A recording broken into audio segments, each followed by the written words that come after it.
AI data centers soon to consume more energy than everything else on Earth. AI data centers will consume more power than all the cars, all the tractors, all your devices. Making the mRNA is really easy and really cheap, and that's the magic of this thing.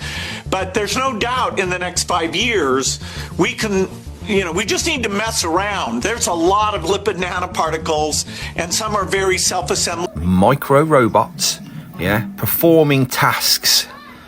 This one is it moving the fat and getting into the blood. As you can see, it's moving it along there. See? The fear, of course, is that the government may use this social credit scoring system to punish people that it deems not sufficiently loyal to the Communist Party. Yo, what's good, and welcome back to another episode of J Tally Reacts, bringing you the highest vibrations on YouTube. I got a dope video lined up for you guys today. We're going to dive into the Internet of Bodies. Ever heard of it? Well, it is crazy, and it has to do with data centers. It has to do with social credit scores. It has to do with 6G. You guys really need to know about this, and I felt it was important to make a video on it. But before we jump into it, don't forget to hit that subscribe button if you're not already subscribed. Click the little bell icon so you're notified of all my future content, and go ahead and smash that like button. It really helps out the algorithm, and of course, I really appreciate it. But other than that, let's jump right into the first clip. Here we go.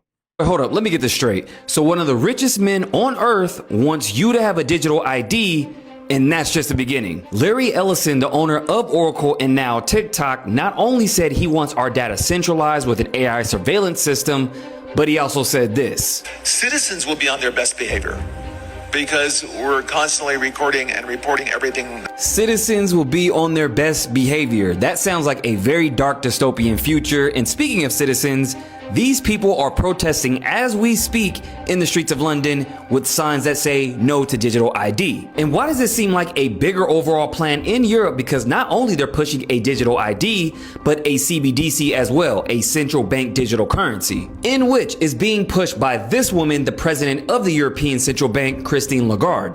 Put to reality this digital euro.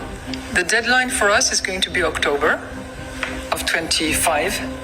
And we all get... This is why education is key, you guys. Here's a trick bag. So they don't want you buying Bitcoin and other decentralized protocols, but they want you to buy their crypto, a CBDC, controlled by them and only them. And if you guys don't think this can happen, well, it's already happening in China right now with digital IDs and a social credit score. I once again cannot buy food. A couple days ago, my uncle and my cousin helped me get a cell phone that is linked to a Chinese bank card so that I could buy anything. And if that's not bad enough, they even have facial recognition technology for kids to get inside their own schools. And I'll say it once and I'll say it again. They always put it in the movies. Remember that episode on Black Mirror years ago where they had a social credit score system? Well, surprise, surprise, it's here. Make sure you guys hit me up for consultations to get educated on what's going on, link in bio. But what do you guys think about all this? Let me know below. And Oracle, they just bought TikTok, as he said. And guess what Oracle does? They build data centers. So it's a little funny that Larry Ellison builds data centers and now he owns TikTok. What's he going to do with that information? And he said he wants citizens to be on their best behavior. This is an important episode, you guys, so stick around to the end so you don't miss a beat. And we all should be protesting like London because they're just testing it in London. Then they're beta testing this social credit score in China. Then guess what they do? They take all these little beta tests that they did all over the world, different tests, and they put them into one form. Data centers soon to consume more energy than everything else on Earth. But you can't have a car or air conditioning, a cow can't fart, but you can have these giant data centers with whatever coal plants they want, gas, solar, sucking up 5 million gallons a day on average, pumping it through toxic silicon pipes and right back into the earth. And they sound like a giant satanic beehive 6 miles away. It's like with all these super chips so the computers can track and trace and make you obsolete and take control of your life. And we're just told, make way for the machines, lay down to it. It's the way it is. But I'm one of the first to say years ago, it's going to need all this power, but we can't have any power. The machines they're already, pull it up, AI data centers soon to consume more energy than everything else on Earth. AI data centers will consume more power than all the cars, all the tractors, all your devices, everything we do, the electricity for light bulbs, everything. How much does it take to power AI? 100x more. So it gets 100 times the power while you get less. And we told everybody, when these data centers go in, it's going to jack up power prices so much more, they're going to pass on the cost to you. Already, the people near data centers are seeing double the power bills. A giant screw job. They're already telling the panhandle, sorry, in Texas, you can't grow cotton or soybeans anymore. We're going to take all the water out of the aquifer for the AI. I mean, ladies and gentlemen, this is for a new life form. This is for a robot takeover. The 5Gs that have all the drones and robots and everything's deliverable. Facts. It's all about getting you out of your cars, making you obsolete. This is absolutely hellish what is being done. And it just goes on for mile after mile after mile after mile of what they're building. So if you have any logic out there, remember, you can't have a car. You can't have an air conditioner. You can't have a dog or cat because they have too big a carbon footprint. They're already trying to put taxes on them in Europe. You can't have a barbecue pit because it puts off carbon. You can't have a space heater. It's evil. But the machines get whatever they want. Their own nuclear reactors, you name it. Everything's great. Everything's wonderful.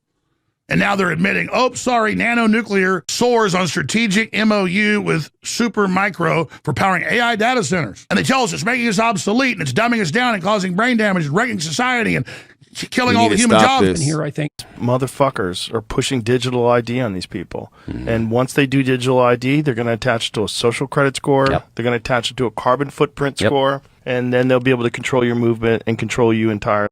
And I didn't understand what digital ID was at first. I was like, big deal. They want to put your ID on your iPhone. That's helpful, but it's not. That's linked to your blood type. It's linked to your literal aura.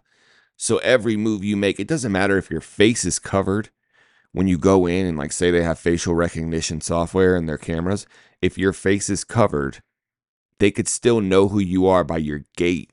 They can know who you are by your aura. Like this is terrifying. Like the social credit score scares me more than nuclear war. It scares me more than viruses. It scares me more than anything because they take away our freedom at that point. We can't do anything. So if we don't stand up now, it's going to be too late soon. We've already arrested 12,000 people for social media posts. That's insane. That's above crazy. And beyond every other country. Way above Russia. Posts. Russia was like 400 last year. The UK's 12,000. Any criticism of immigration, any criticism of grooming gangs and people being raped, any talk about how horrible this is, they come visit you. It's like someone's trying to destroy England. It's literally like they've got a concerted effort to destroy England, and they're getting away with it. Really crazy. It's really crazy to watch. Because the mass immigration's not an accident. If I was going to destroy a country, I would do it exactly the way they're doing it. I'd take away their freedom, take away their ability to protest, take away their guns, which they did in the 90s, and then tightening that noose. Tighter and tighter, add more restrictions, more this, more that. Have you heard that in China, people get social credit scores, where the government gives or take away points for your behavior? If you do bad things, you get points taken away from you, such as if you have bad driving or traffic offenses, if you watch too much porn, playing too many video games, you lose points, making frivolous purchases, consuming too much alcohol or junk food. Sounds scary, right? Well, if we ask random people in China, what's your social credit score? Most will say, what score? Because it doesn't actually exist in our daily life. Whereas the media often describe it like a single centralized system that monitors every citizen and give them a score. In reality, that's not true. That's what I There's thought it was. no one national score that controls our life. What does exist are credit systems, financial credit, core enforcement lists, and a business reputation database. Just like in the US, where your credit score affects your loans, or if you declare bankruptcy, you lose certain privileges. In China, if some refuse to pay court-order debts, they may be added to a discredit person list. That means restrictions on luxury spendings, but it's about legal enforcement, not everyday morality. Same idea as bankruptcy restrictions in Western countries. Western media adds some dramatic headlines, and boom, it becomes the next Black Mirror story. So if by social credit you actually mean surveillance, maybe you should ask Snowden which country really perfected that. I wonder what he means by that. Georgia Power is literally evicting people in their homes around the surrounding areas just to get enough energy for this. Coweta County Commission just voted 3-2 to kick her out of her childhood home. Check it out. Guys, my name's Ansley. I live in Coweta County, Georgia. I wanted to come out here and show you guys firsthand what is happening to our county. So as you can see behind me, we have these power lines. Georgia Power is going to expand these lines to support power to the data center. What they're doing to homeowners is they're taking their homes. This is my childhood home behind me. It is being taken by force by Georgia Power. Homeowners in this county do not have a choice. It is called eminent domain, and they will take it. This data center alone to operate would require its own nuclear reactor. These data centers are toxic for all forms of life. Kids close to these data centers are starting to have heartburn. Elderly folks are having higher rates of early onset dementia. Chickens lay 50% less eggs. We are seeing calves, cows, goats, and sheep and pigs lose 30% of their body weight. Keep in mind, they're building this right next to a school and a daycare. Proposed development is just 1,200 feet from Arco Sargent Elementary School and only 950 feet from a daycare. It's time we, the people, give the eviction notice to anyone who supports this, whether it be local government, state government, federal government, whatever. We're kicking them out. Let's go. And also another thing, like, there's so much vacant land all over the United States. Like, I'll drive from Salt Lake to Vegas, and it's like a 7-hour drive. And that 7 hours is literally nothing, right? And I'm sure there's a lot of places in America like that where there's just so much vacant land. Why are they building it so close to these cities? It's 1,200 feet away from a daycare. What's that about? And then they just got approval to build one down the street from my house in Salt Lake City. It's like right by the Great Salt Lake. So that's going to be empty soon. This is an issue, people, and we need to really be aware of this and stand together on this. Like, we need to stand up. Like, I don't know what it's going to take. Like, it blows my mind what people riot about, but this is definitely something that needs to be protested. This is our cold water pressure in the kitchen. This. No water pressure.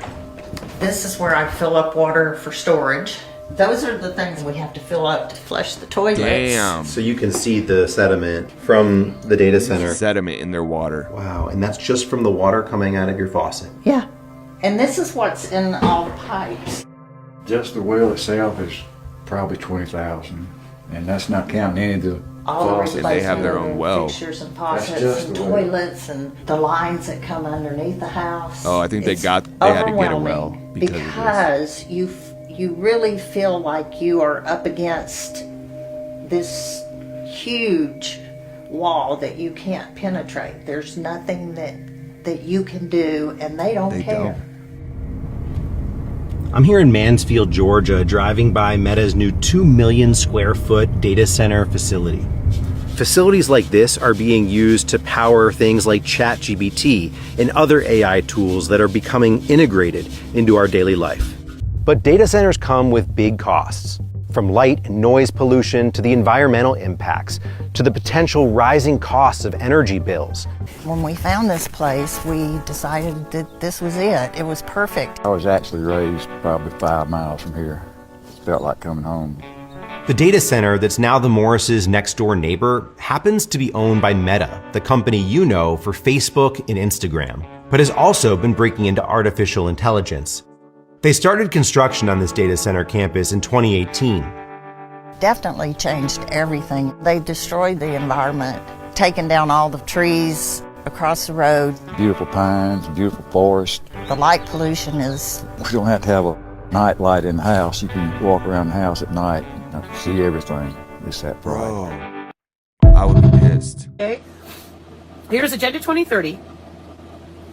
And I'm looking at this situation going, well, I was 19 years old. It's 1998. We're going from dial-up to broadband. Now we're broadband cable modems. Now we're going cable modem to body area network.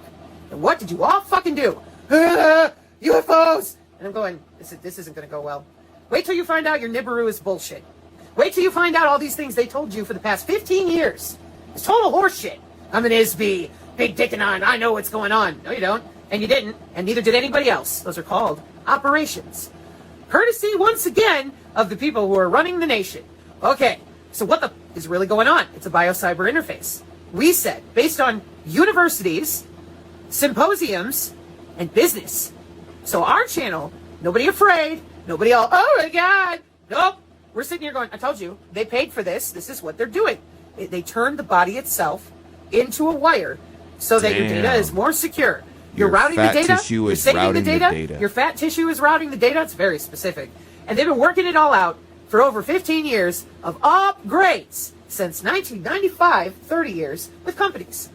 No R&D, not hidden in the military, wide open. So here we are again, and the Drudge Report looks like a nightmare to people who are unaware that that's business. In order to keep your data secure, your body is connected to the cloud. You are to be augmented. Period. You didn't get a choice. They're blocking her everywhere, it's and written this that is way. why she knows what she's talking about. Look up Sabrina Wallace. 2021.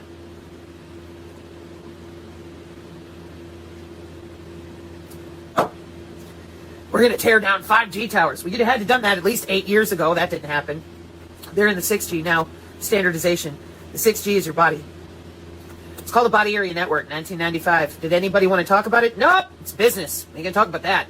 So now, what you're going to find out, all of you that are creators, and I'm sorry, I really am, because it seems like a lot of people, because they were lied to about Mac IDs, that was horrible. Anybody could have told you what it was. They just decided they like knowing something you don't.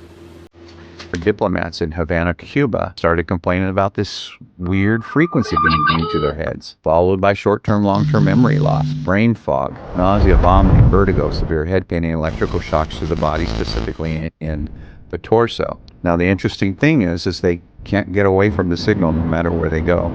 There's a case down in Southern California. He was a politician, Dave Larson. He had 10 of these biosensors removed from his body, surgically removed. They're down to the size of a letter of a penny. Some were 4 letters on a penny, but very, very small. These were all comprised of electronic components and sensors. They transmit data in real time. It was at this point I knew that we were onto something bigger than ourselves. In 1972 is another report put out by the United States Congress, also using RF radio frequency to remotely read thoughts. Those who master psychotronic weapons will be the superpower to rule the world. My point is this: we are in a new paradigm shift. Do you know if you have this nanotech in you, you're no longer considered human? You're now considered Homo borgigenesis, is a new terminology. And I ask everyone, what happens to human rights if you are no longer the human species? And if I were to ask you, is this legal? What would you say? It's legal. In 2016, the 21st Century Cures Act was enacted, and it was marketed to the U.S. citizens. There's a section called 3024. And under Section 3024, it is legal to experiment on U.S. citizens without their consent as long as it does not exceed minimal risk criteria. People who are symptomatic are turned on. They are the beta test. The rest of the populations, once 6G comes on, according to my sources and intelligence, are saying that's when the system goes 100%. I don't believe this is about us anymore. I think it's too late. Because if you can manipulate belief systems, how powerful a weapon is that? If you can imprint memory sets into someone and they would never know the difference, that it was never theirs, that it was put there, what kind of cognitive liberties will your children have? It is going to be enslavement of the former human species, unlike anything we've ever seen in the human existence. Your children will have no freedoms to utilize their God-given rights to creativity, to free thought, to free thinking, to free will. So do you think that that 1% of that 1%, that they are actually human? In my journey, I am now being introduced to people who have clearances above the president, which I found unbelievable. I go, how can that be? How can you have a clearance above the president? But they do exist. Apparently there's 34 levels. I asked, well, who are at those higher levels? And what was said to me, and that's why they don't care about humanity. That video is probably going to get hit with the copyright, so we'll see what happens.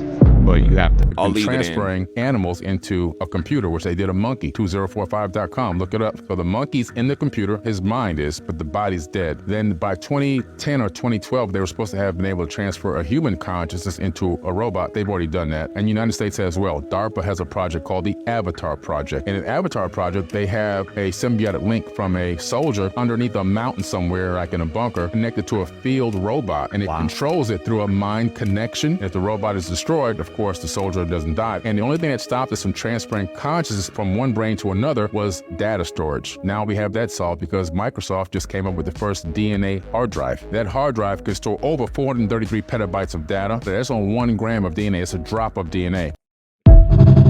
So now they're putting monkeys in computers? What the hell is going on? I expect that by the time nanorobots are deployed, which will be sometime perhaps in the 2020s or the 2030s, we will have a whole set of laws in place, regulations. There will be things you can and cannot do. The laws were never put in place, but the technology was patented and deployed to billions of people without their knowledge in 2020. We know this because several independent labs have confirmed the presence of this nanotechnology in the COVID vaccines. And Bill Gates recently admitted to this as well. Making the mRNA is really easy and really cheap, and that's the magic of this thing.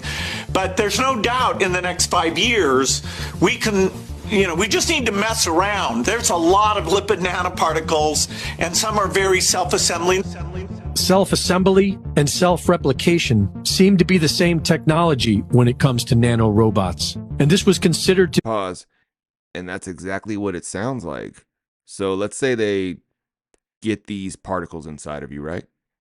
They're self-assembling. They will find the other particles and assemble into a mini little robot. I have a video on it at the end. And they literally will maneuver through your body and make decisions. It's crazy, but it's here, and we have to be aware of it. We have the power, but we have to stand together. Greatest danger involved with the use of this technology. Self-replication causes disease. Nanorobots are inherently much stronger than biological systems being built of diamondoids. So if they self-replicate, that disease, quote unquote, could be even a tougher problem than biological disease. If the nanorobots are able to replicate inside the human body, that means they are using some component of the human body as food. And we don't want them to be doing that.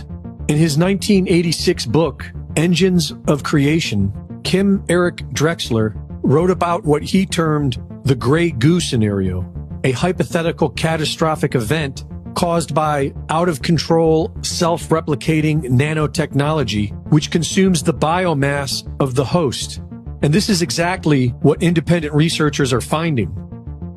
It explains the large so-called blood clots being found in the dead, and it's spreading. Evidence shows that the vaxxed are shedding this to the unvaxxed.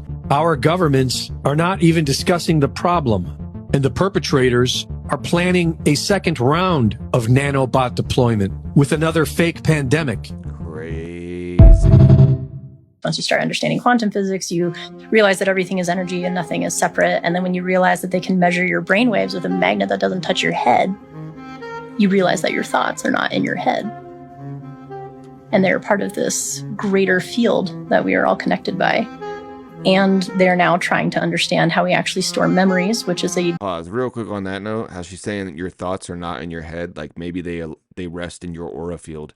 Maybe that's how psychics work. Maybe that's how remote viewing works. But the real thing I wanted to say on that is like, if someone comes in the room and they're mad or being passive aggressive and they don't want you to know they're mad, right? Even if they have a straight face, it's really easy to feel that energy and understand what they're thinking, right? So it makes sense when she says the thoughts are outside of your head, doesn't it? process.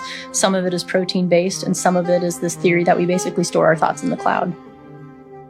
So basically you're accessing your own Wi-Fi field. And this is why there is a difference of like meeting somebody in person versus doing something over Zoom. Our biofields are interacting right now. There are low level frequencies that our brains interact on. So having that biofield, you realize that like you have your own biofield, you are your own Wi-Fi, you emit your own Wi-Fi.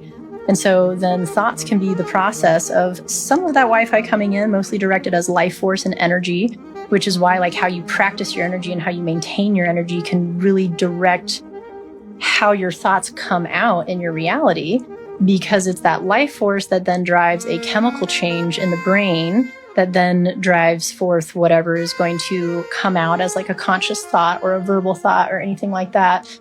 But when you realize that it's the energy that comes first, this is why stuff like meditation could lead to manifestation, because you have to correct that frequency signal and then it'll actually correct your physiology. And I literally went through my own personal experience of this, because at one point I talk to people a lot about allostatic load, and it's this concept of when your body becomes overwhelmed.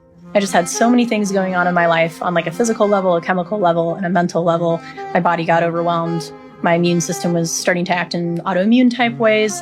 I basically became allergic to all food. This is how I know sensitivity to supplements really well. I was being made sicker by being put on supplements and medications, and my body was just rejecting all of it. And so I finally got to this point where I was at a loss, and the only thing I had left to do was listen to my body. And my body was like, I want you to sit here and drink water and eat these 3 foods and meditate and do nothing else.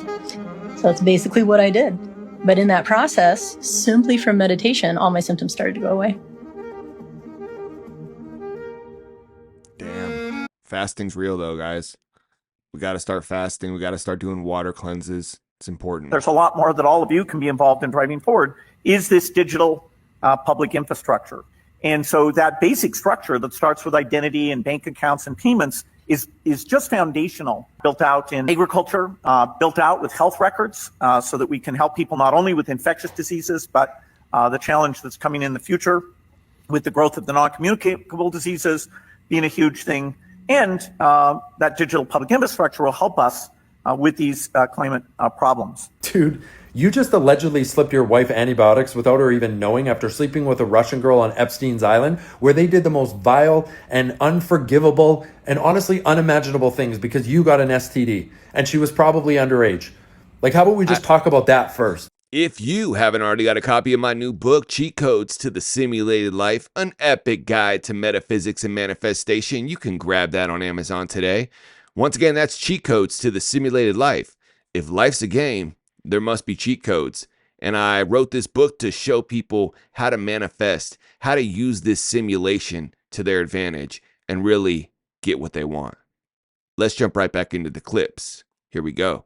The social credit score, it's already here. The government just hasn't officially announced it yet. SEC Chair Gary Gensler's testimony in front of Congress revealed that social credit scoring is pretty much already being used. You hear it directly from his mouth. Look, I mean, right now you can sweep the data up from your automobile driving. It's called telematics. You can sweep up your social media usage and sort of based upon that, decide how to underwrite and make a loan. There's research, actually, interesting research that shows that if you capitalize your letters for pronouns in your emails, you're better credit than if you don't. I'm giving you this away a little bit. And if you charge your phone every night, you're better credit. Did you hear that? Are you shocked like I am? I mean, I'm giving this away a little bit, but if you charge your phone every night, you get better credit? What? Did you know that? The social credit score, it's already here. So in China, for example, God, this is going to happen here, I think, too.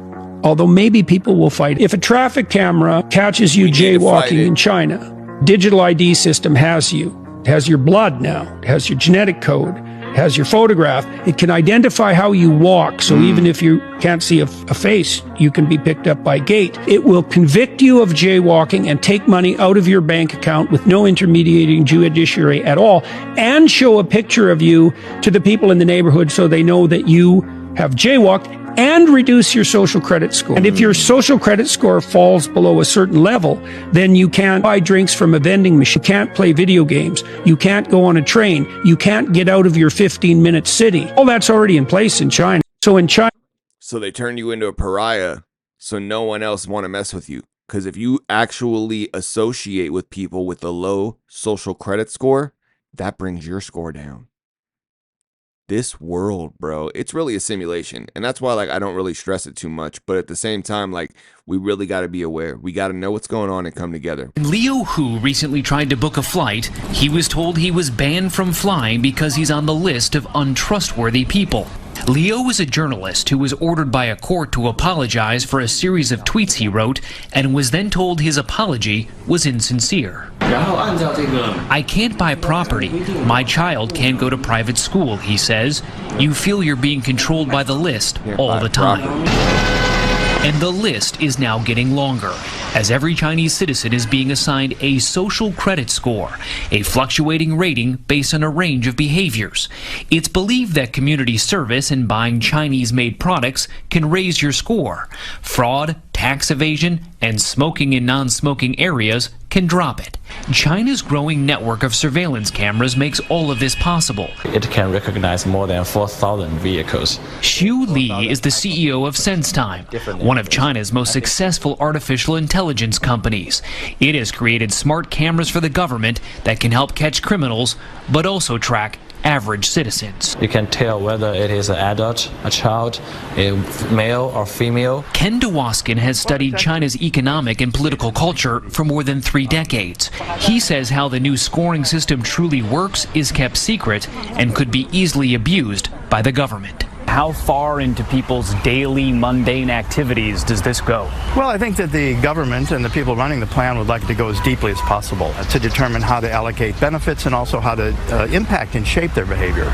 The fear, of course, is that the government may use this social credit scoring system to punish people that it deems not sufficiently loyal to the Communist Party.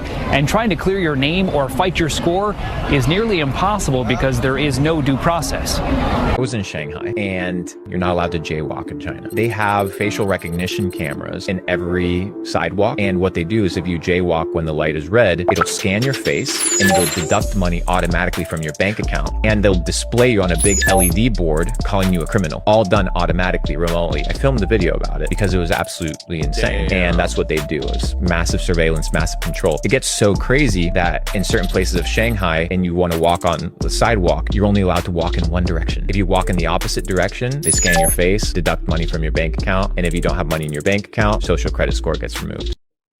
Is expected to keep their front yard neat and tidy. Bro.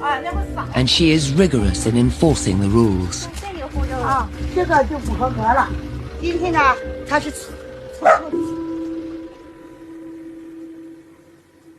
刚才清理干啊，清理干净啊，清理以后呢，就是不扣分，就是如果呢今晚是不清理的，就扣5分。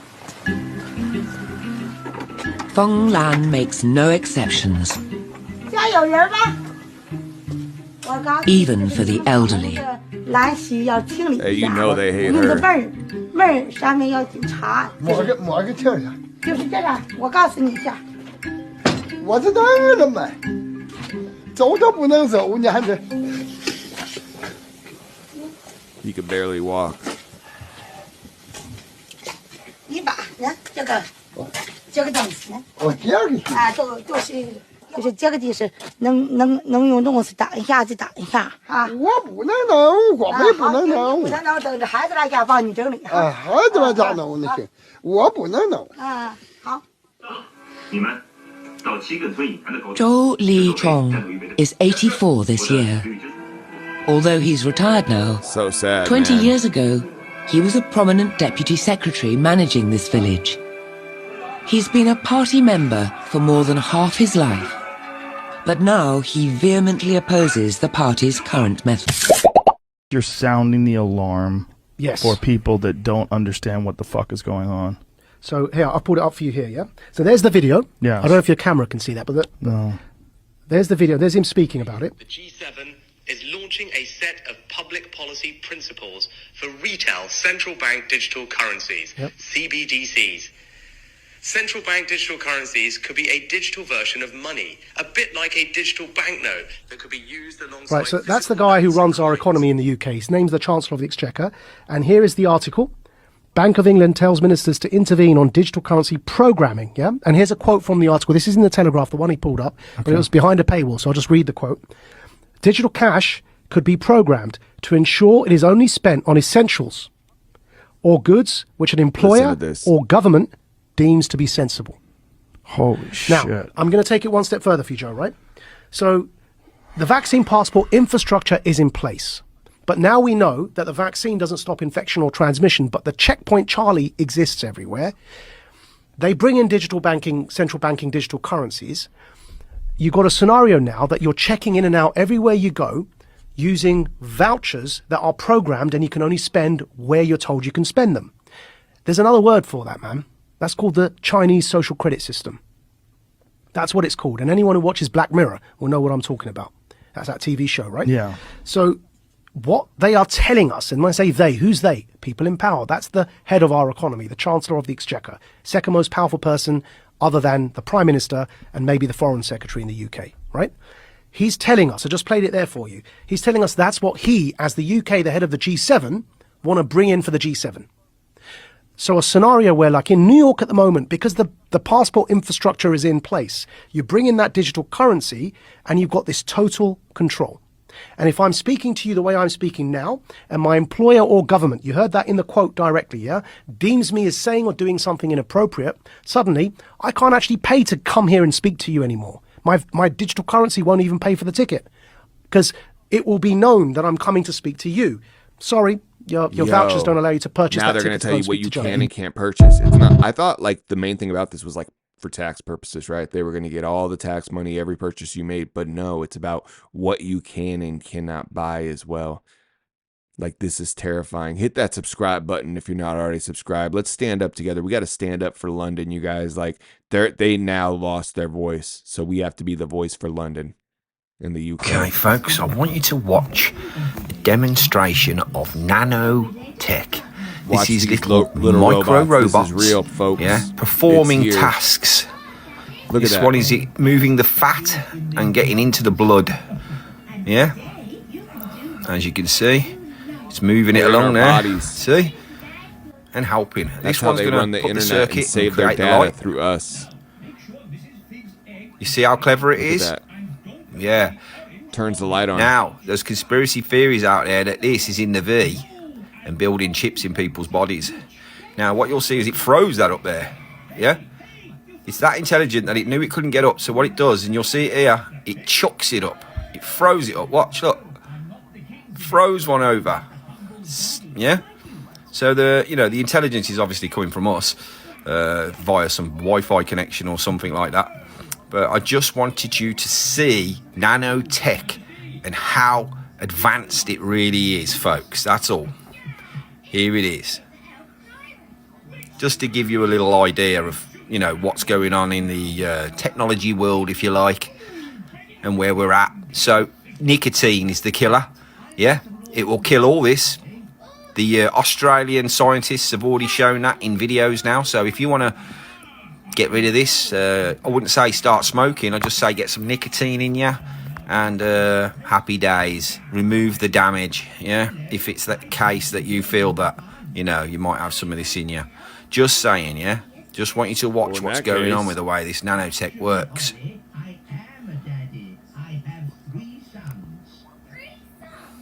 Get those bots out. That's crazy. And I'd be excited about this if they weren't putting it in Very, our very bodies, intelligent, bro. folks. Let me know in the comments what you think. Kevin O'Leary is going to build Let the me world's know in the largest data comments what center you in think. Utah. And it's going to take more than double the electricity than the entire state of Utah uses. You cannot even fathom how big this thing is going to be. When completed, the Stratos project is going to be 40,000 acres. It's going to be larger than half the size of Salt Lake City, 2.5 times the size of Manhattan, but still smaller than your mama. Like most of Utah, Box Elder County is in severe drought, and this thing is going to take 4 billion gallons. Pause. I know a lot of you don't realize how big Salt Lake City is. Like, I moved here 3 years ago, and I didn't realize how big it was. I thought maybe it was the size of Vegas. In Vegas, you can get anywhere in about an hour now. But Salt Lake City, if you include Ogden, Provo, I include all that in Salt Lake. It takes about 3 hours to get from one end to the other. It is massive, and this data center is bigger. They're building this 15 miles from my house, and I just found out, and that's why I'm putting it in this video. Salt Lake City's huge, guys. It's the American people! For hell's sakes, grow up! All of this is false. Then why won't they let people talk? Like all data center proposals, they said they're going to be using sustainable energy. Sure, I don't live in Utah, I don't have skin in the game, but Utah folks, your electricity is going to go up. Here's what Kevin O'Leary had to say about the backlash. These environmental concerns? Well, I'm actually the only developer of data centers on Earth that graduated from environmental studies. Percent of the protesters are actually not people that live in Utah. People that live in Utah aren't stupid. Sorry, I had to cut the clip because it was so full of shit. Utah Governor Cox, he's in cahoots too. He said you guys absolutely need a hyperscale AI data center for national security against China. Dudes are obsessed with China. Oh, I can't imagine why. Could it be because Palantir's paying influencers to talk shit? Utah folks, you guys better get your shit together. They're gonna turn you into Virginia. Breaking news, Kevin O'Leary is gonna... Looks like Mr. Wonderful isn't that wonderful after all. And that's the end of the video. I hope you guys enjoyed it. I appreciate you sticking around to the end. Hope you learned something, and I hope your eyes are open now. If you want to learn more about this, I'm going to post a video that really explains it on a deeper level. I'm going to throw that right here. And if you want to learn more about what AI is doing and how crazy that's getting, I'm going to drop a link for that video right there. As always, I'm Jay Tally. This is Jay Tally Reacts, and we out. Tally, who manifest? Want it, I see it, I got it, I get it, no question.